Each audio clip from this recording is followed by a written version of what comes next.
Not sure about you, but if you've ever been out with someone who treats their credit score like a high score in a video game they're genuinely proud of, showing you their Credit Karma app like it's baby photos, and then you mention you've literally never checked yours, and the entire table goes quiet like you just confessed to a felony.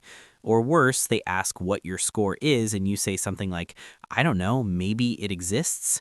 While they're sitting there with a 780 they monitor weekly like it's a Tamagotchi that might die if they miss a payment. And you're just there thinking, how are they more stressed than me when I'm the one who should apparently be worried?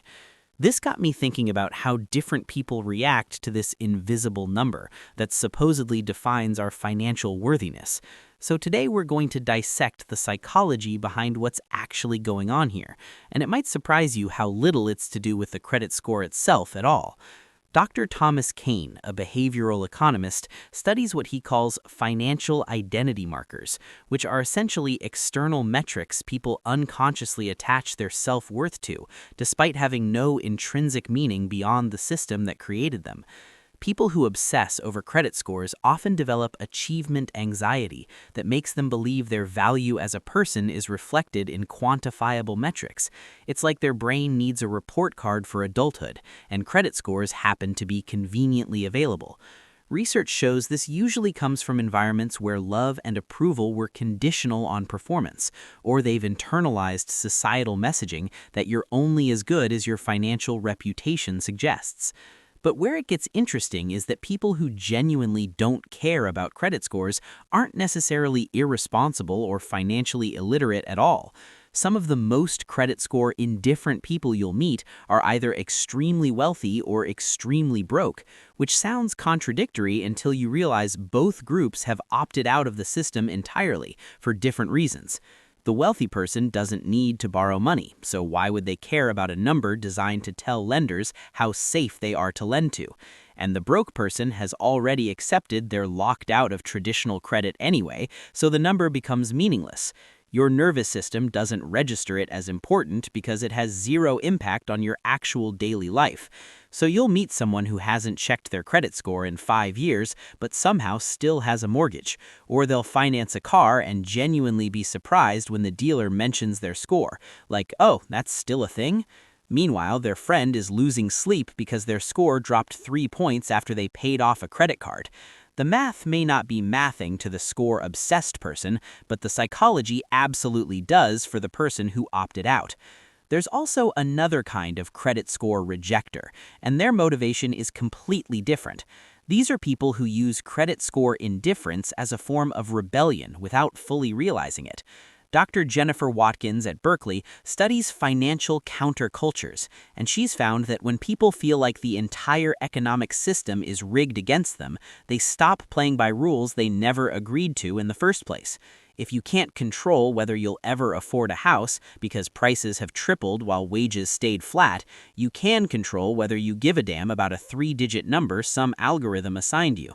Having one area where you reject the game entirely matters more than the financial opportunities you might be losing, which is why you'll meet people who are inconsistent in the weirdest ways about this stuff. They'll ignore their credit score completely, but meticulously track their investment portfolio. They'll miss credit card payments because they forgot they had the card, but never miss a rent payment. They'll have a 580 credit score, but drive a paid-off car they saved cash for. The inconsistency lies in their value system. They're being intentional in areas that feel real to them and completely checking out of systems that feel arbitrary or designed to exploit them. Now let me mess with you a little bit here. Financial psychologists have found that there's actually some wisdom in not obsessing over credit scores. People who view their score as just one data point among many tend to have lower financial anxiety and make more rational decisions than people who check obsessively. Moderate credit awareness can actually be healthier than compulsive monitoring, except most people can't find that middle ground. They either become credit score monks, refreshing their app daily, or they go completely feral and don't even know if they have credit cards still active somewhere. But here's the thing that'll really bake your noodle. Credit score obsession and credit score rejection are often two sides of the same coin. Both are efforts to cope with feelings of powerlessness in an economic system that feels increasingly impossible to navigate. The obsessor seeks control through perfect management of the one financial metric they can influence. The rejecter seeks peace by refusing to let an arbitrary number dictate their emotional state. They're quite alike, but just go about it with completely opposite strategies. People who don't care about credit scores often end up in bizarre conflicts with partners who do.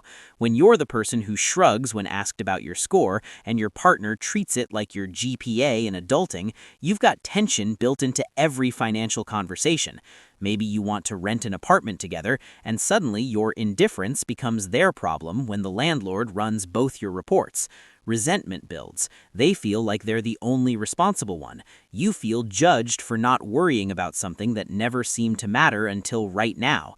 Neither person is wrong, they're just operating from completely different financial belief systems. There's also this paradox where credit score indifferent people often have the capacity to improve their score easily, but they can't access the motivation psychologically. They'll have money in savings while their score sits at 620, and they genuinely intend to address it, but the thought of engaging with that system triggers either complete apathy or active resistance. Then they feel vaguely guilty when it actually does affect them, which adds another layer of psychological mess to unpack later. Mental health professionals who work with money-related issues point out that both credit score obsession and complete indifference can become problematic when they start interfering with quality of life. When the behavior damages your relationships or prevents you from accessing opportunities you actually want, that's when you've crossed from having a preference into territory that might benefit from examination. And here's what really gets me about all of this. People who ignore credit scores are often doing it because they don't want to feel controlled by invisible financial systems. That's the whole point. Except the irony is that complete indifference can create different problems when that number actually does gatekeep something you need. You're so committed to not letting it define you that you've given it power by refusing to acknowledge it exists, which means you're still letting it control you, just in the opposite direction. Your behavior says one thing, the system doesn't care. The psychology of this behavior ultimately comes down to this. It's almost never about the credit score itself. It's about control, rebellion, anxiety avoidance, systematic distrust, or some combination of all of that mixed together in ways that made sense at some point, but now might not serve you anymore. And the tricky part is that credit indifference doesn't get called out the way credit obsession does, so people rarely examine why they've completely checked out of this particular system. If this made you deeply uncomfortable about your own relationship with credit scores, great, that means something important just clicked. Subscribe if you want more of this psychological excavation work. More videos this way.